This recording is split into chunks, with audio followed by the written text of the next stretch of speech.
প্রার্থী তালিকা ঘোষণার দিনে স্পষ্ট করে দিলেন তৃণমূল সুপ্রিমো। দেশে অঘোষিত জরুরি অবস্থার পরিস্থিতির পরিবর্তনেই ভোট দেওয়ার আবেদন মমতা বন্দ্যোপাধ্যায়ের। রাহুল গান্ধী, মমতা বন্দ্যোপাধ্যায় অর্থাৎ কংগ্রেস তৃণমূল এই মুহূর্তে একসঙ্গে লড়াই করবে, বিরোধী জোট একসঙ্গে লড়াই করবে এই ইস্যুতে। দেখে নেওয়া যাক।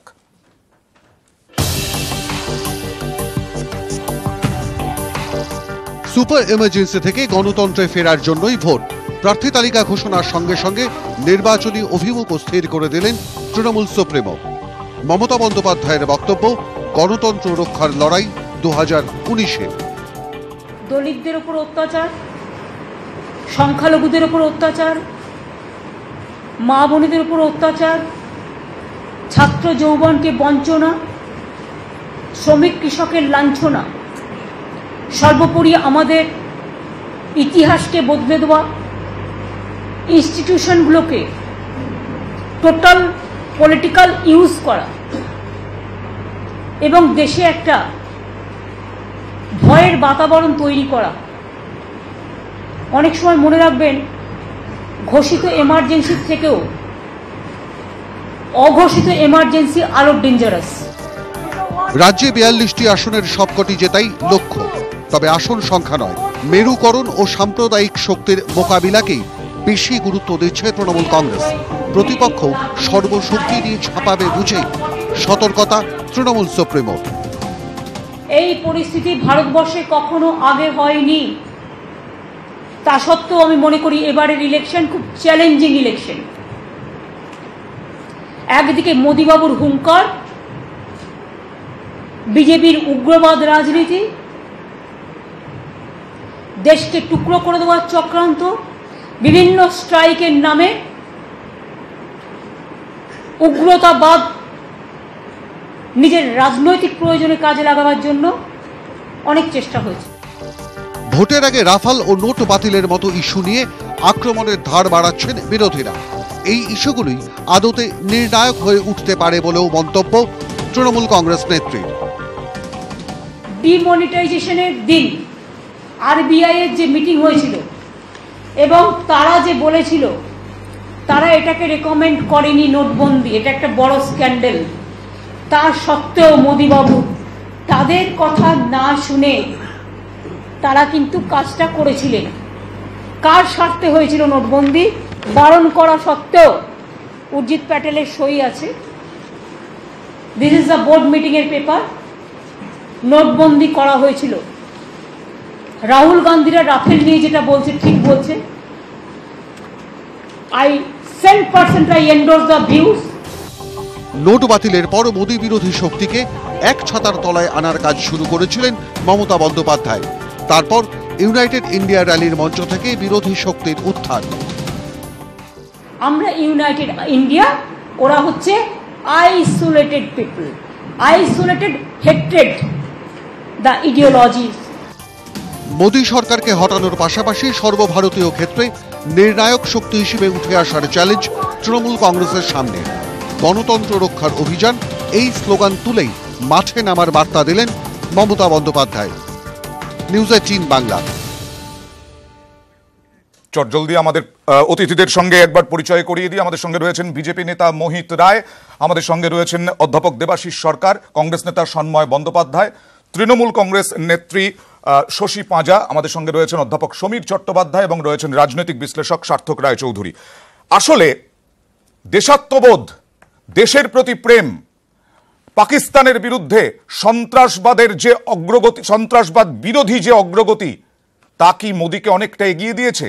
আর এই কারণেই কি কোট আনকোট কবর খুঁড়ে আবার বিরোধীরা নোটবন্দি, জিএসটি, কৃষক সমস্যা এইগুলো তুলে আনছেন? আমি সার্থক রায় চৌধুরী আপনার কাছে প্রথম যেতে চাইব। আসলে সমস্যাটা মানে আসলে ভোটের হাতিয়ারটা কি হওয়া এই মুহূর্তে আপনি দেখতে পাচ্ছেন? দেখুন, বিষয়টা হচ্ছে যে বিরোধীরা যে কথাগুলো বলছেন এই মুহূর্তে বিরোধীরা, তার সপক্ষে যেমন বেশ কিছু জোরালো যুক্তি আছে, তার বিরুদ্ধে দাঁড়িয়ে এই মুহূর্তে বিজেপি সরকারের কাছে কিন্তু সেই রকম অকাট্য পরিসংখ্যান সেইভাবে কিন্তু নেই। আমি কয়েকটা জায়গা তুলে ধরছি, যেমন নোটবন্দি। এখানে পরিষ্কার নোটবন্দির পরে বলা হলো, রিজার্ভ ব্যাঙ্ক অফ ইন্ডিয়া বললেন 99% কারেন্সি ব্যাংকিং সিস্টেমে ফেরত এসছে।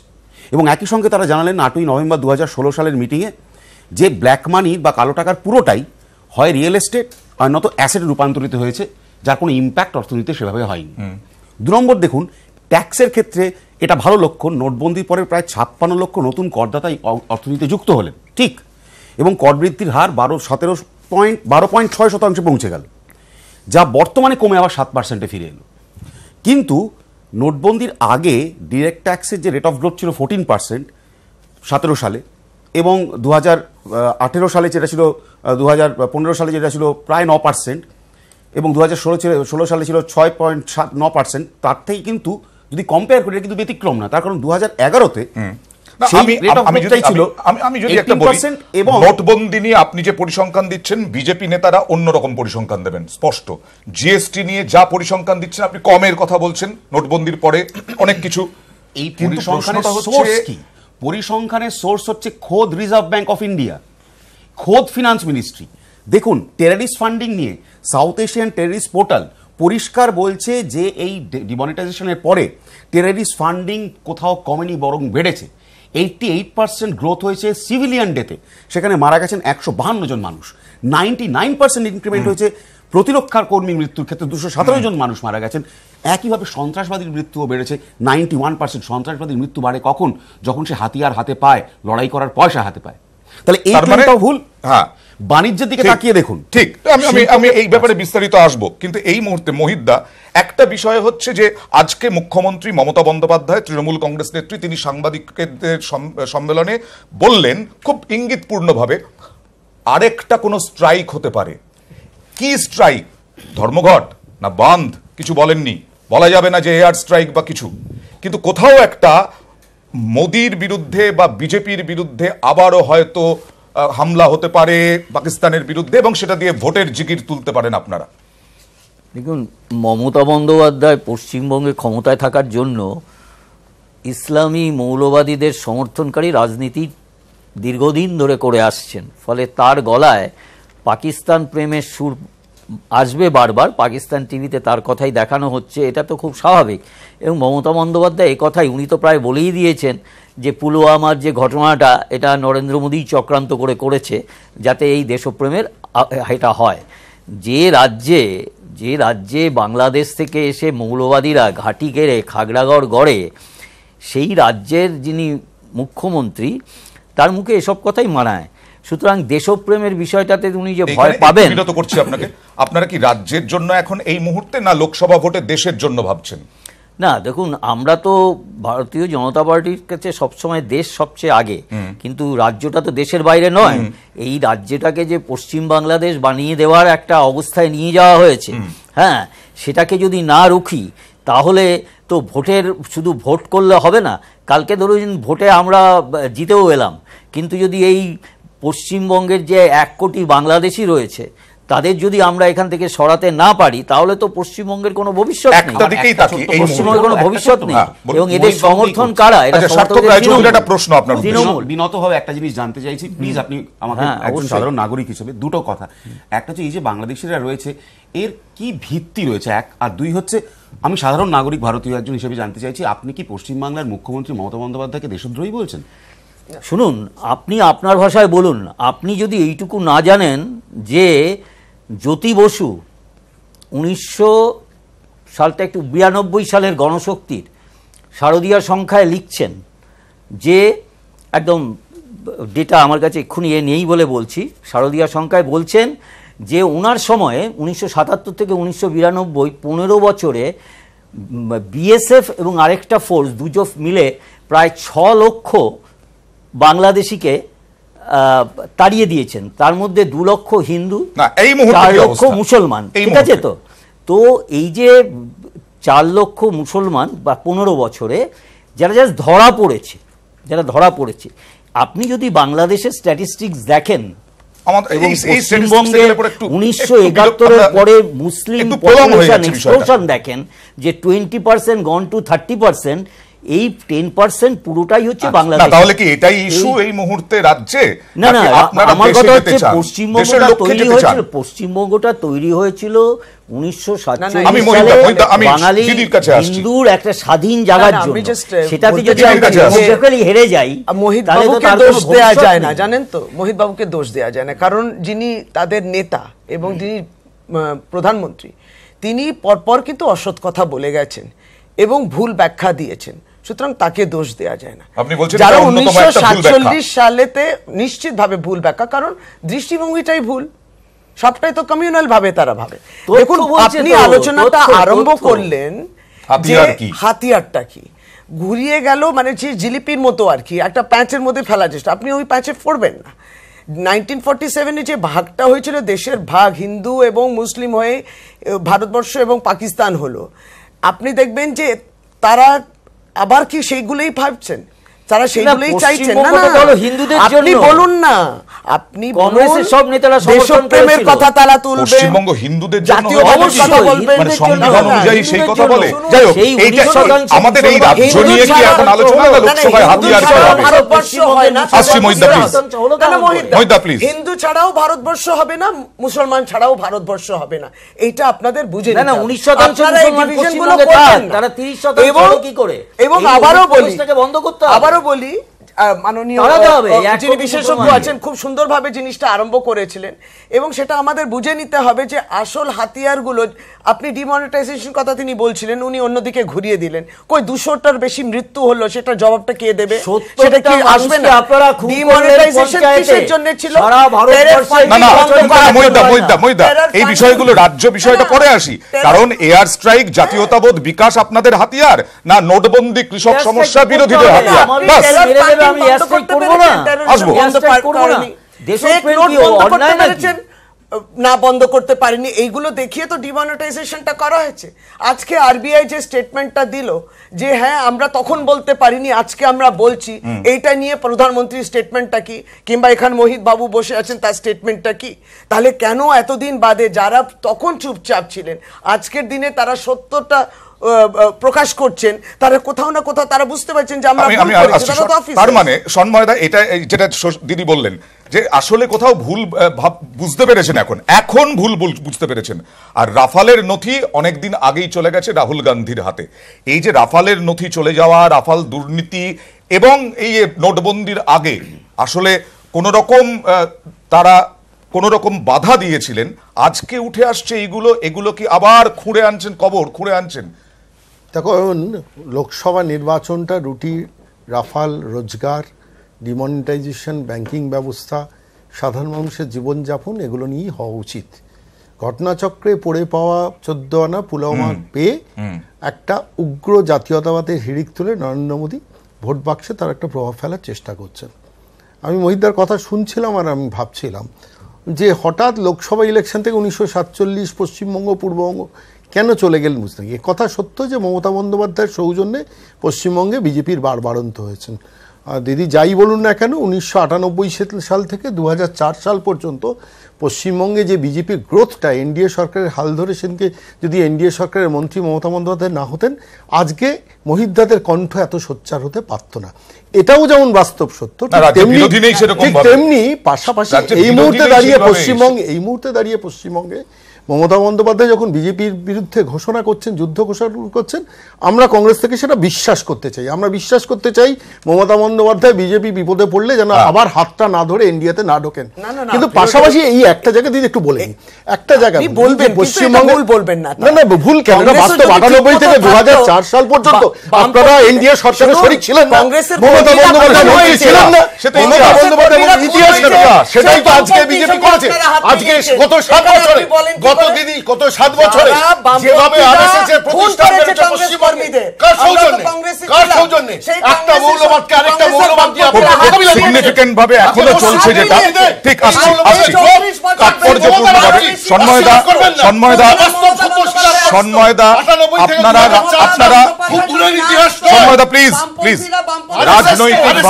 রাজনৈতিকভাবে দেশের জন্য মমতা বন্দ্যোপাধ্যায় বলছেন কংগ্রেসকে নিয়ে লড়বেন, রাহুল গান্ধী গান্ধীর সঙ্গেও সহমত প্রকাশ প্লিজ সহমত পোষণ করেছেন রাহুল গান্ধীর সঙ্গেও। সেই মমতা বন্দ্যোপাধ্যায়কে তীব্র আক্রমণ করছেন এখানে বসে সন্ময় বন্দ্যোপাধ্যায় রাজনৈতিক বাধ্যবাধকতা, রাজ্যের রাজনৈতিক বাধ্যবাধকতার জন্য। কিন্তু রাফাল, কৃষক সমস্যা, এইগুলো থেকে আপনারা কি বেরোতে পারবেন কোনোদিন? যেটা মমতা বন্দ্যোপাধ্যায় আবার আজকে বললেন। রাফাল নিয়ে রাহুল গান্ধী ঠিক কি বললেন একবার দেখে নেওয়া যাক। प्रधानमंत्री मत बनाओ, चौकीदार बनाओ। ये देखिए मैंने चौकीदार शब्द बोला।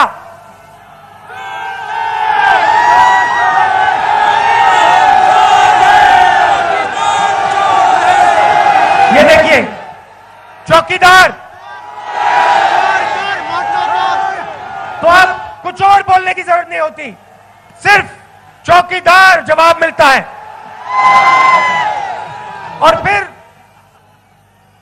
हर स्टेज से नरेंद्र मोदी देशभक्ति की बात करते हैं, हर स्टेज से नरेंद्र मोदी बोलेंगे कि मैं देशभक्त हूं।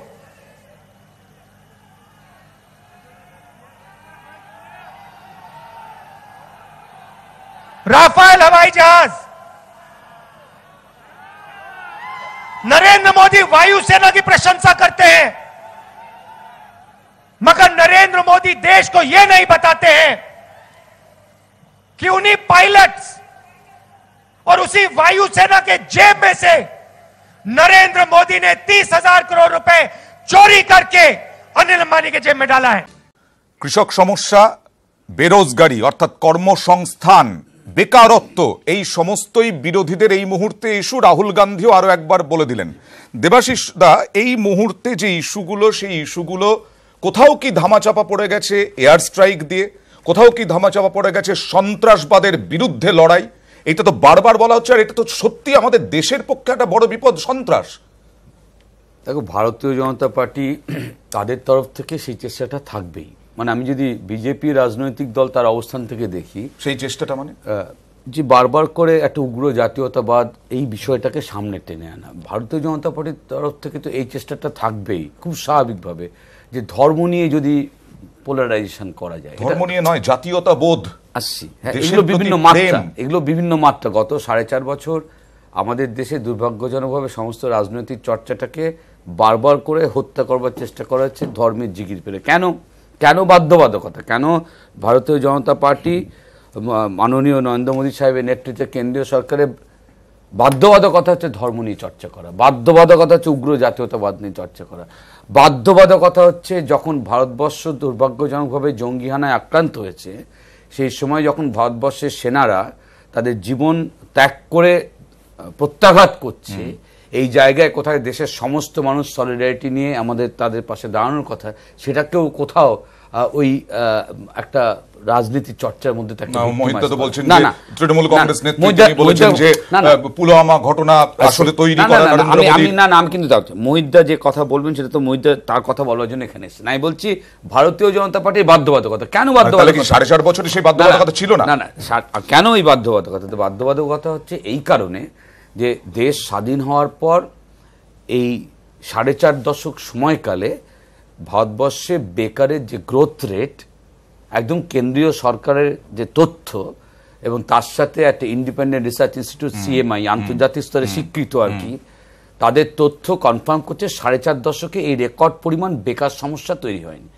ফলে 1, 2 আমাদের মতন যারা একেবারেই কিচ্ছু জানি না ধরনের মানুষজন, তারা যেদিনকে মাননীয় প্রধানমন্ত্রী নোটবন্দি ঘোষণা করেছিলেন, পরিষ্কার মনে আছে তার পরের দিন সন্ধ্যাবেলায়, আমরা 2 বছরেরও বেশি সময় আগের কথা বলছি, যা কথা বলেছিলাম কিচ্ছু না জেনে না বুঝে, আজকে 2 বছর পর এক এক করে সরকারি তথ্য সেই কথাগুলোকে কনফার্ম করছে। আচ্ছা ঠিক আছে, সেই কারণেই বাধ্যবাধকতা হয়তো আপনি বলছেন। কৃষক, আমি বুঝতে পারি কৃষক সমস্যাও আছে। আমি সমিতা এখানে বলি, এ রাজ্যে তৃণমূল কংগ্রেস নেত্রী মমতা বন্দ্যোপাধ্যায়, মুখ্যমন্ত্রী মমতা বন্দ্যোপাধ্যায়, তিনি দাবি করেন কর্মসংস্থান প্রচুর হয়েছে, এদিকে দেশে কর্মসংস্থান হয়নি, বেকারত্ব বেড়েছে।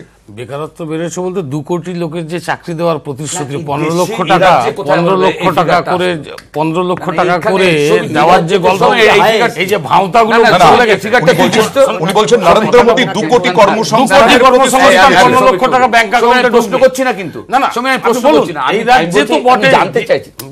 তুই বল না, আমি শুনবো তো। আমি বলছি যে ওই যে এই রাজ্যে নাকি প্রচুর লোকজনের চাকরি হয়েছে 100%, এটা তো অবশ্যই school service, college service, primary থেকে শুরু করে 40% যেখানে গোটা দেশে হয়নি সেখানে 80% বেড়েছে চাকরি। এখানে আমাকে তো কথা বলতে, আমাকে উত্তর দিতে বলুন। আমি যেটা বারবার বলছি যে বিজেপির বিসর্জনের বাদ্যি বেজে গেছে। কেন বলছি এই কথাটা? কারণ যে বিজেপি 2014 সালে যে আজকে দলিত হত্যা থেকে সংখ্যালঘু কৃষক হত্যা থেকে গণপিটুনি থেকে শুরু করে যা যা করণীয় বিজেপি তাই করেছে, এবং উগ্র জাতীয় উন্নয়নবাদ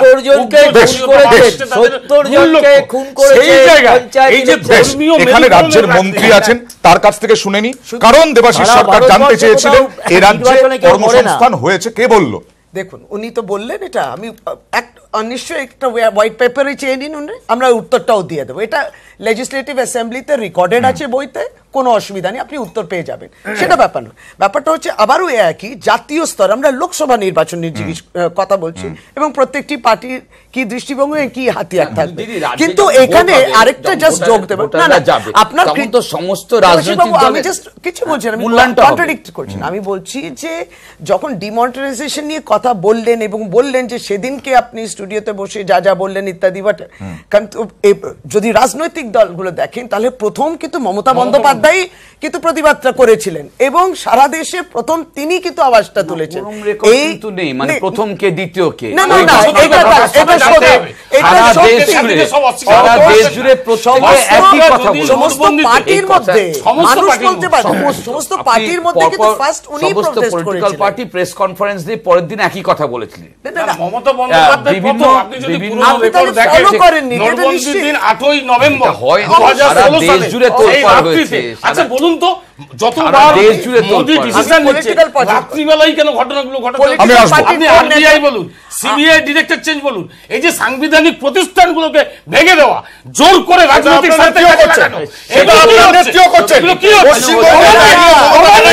আপনি সাংবিধানিক প্রতিষ্ঠানগুলো রাজীব কুমারের কথা বলবেন তো? আপনি বড় ঘটনা ভাঙছে, আবার সেই একই কথা আসছে।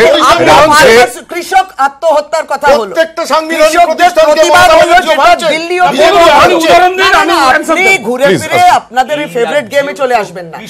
কৃষকদের আত্মহত্যা হলো কিনা বলুন, এটা স্বীকার না। এবার সেটা নিয়ে যে সারা দেশব্যাপী র্যালি হলো কি হলো না, এই রাজ্যে একটাই সমস্যা, এই রাজ্যে একটাই সমস্যা। মোহিত রায় এখানে মিটিমিটি হাসছেন, কারণ এখানে লড়াই হচ্ছে বাম, কংগ্রেস, তৃণমূলের হয়ে যাচ্ছে বিষয়টা। আসলে জাতীয় স্তর না রাজ্য, এটাই সব থেকে বড় প্রশ্ন। এবং যে বিতর্কটা উঠল, তৃণমূল কংগ্রেস নেত্রী মমতা বন্দ্যোপাধ্যায় সমস্ত ব্যাপারে প্রথম প্রতিবাদ জানিয়েছেন, এটা দাবি তৃণমূল কংগ্রেসের। আজকে মমতা বন্দ্যোপাধ্যায় প্রার্থী তালিকা প্রকাশ করলেন, সেটাও কি সেইভাবেই প্রথম বিজেপিকে পিছিয়ে দিলেন, কংগ্রেসকে পিছিয়ে দিলেন, সিপিএমকে পিছিয়ে দিলেন? আসবো, তবে তার আগে রাহুল গান্ধী অর্থাৎ বিরোধীরা যেমন মমতা বন্দ্যোপাধ্যায়কে প্রথম আমরা দেখিয়েছিলাম বললাম, রাহুল গান্ধীও আজকে গান্ধীনগরে তিনি বেরোজগারি নিয়ে অর্থাৎ বেকারত্ব নিয়ে কিভাবে মোদীকে আক্রমণ করেছেন দেখে নেওয়া যাক। स्ट्रक्चरल बात, जरूरी बात हिंदुस्तान के भविष्य के लिए रोजगार, और आप किसी भी युवा से पूछ लीजिए कि नरेंद्र मोदी ने या बीजेपी ने उसको रोजगार दिया, उल्टा उन्होंने डिमोनेटाइजेशन कर दिया, गब्बर सिंह टैक्स लागू कर दिया, तो उल्टा नुकसान हो गया। 45 साल से सबसे ज्यादा बेरोजगारी एंड भ्रष्टाचार एंड किसान, यही मुद्दे हैं।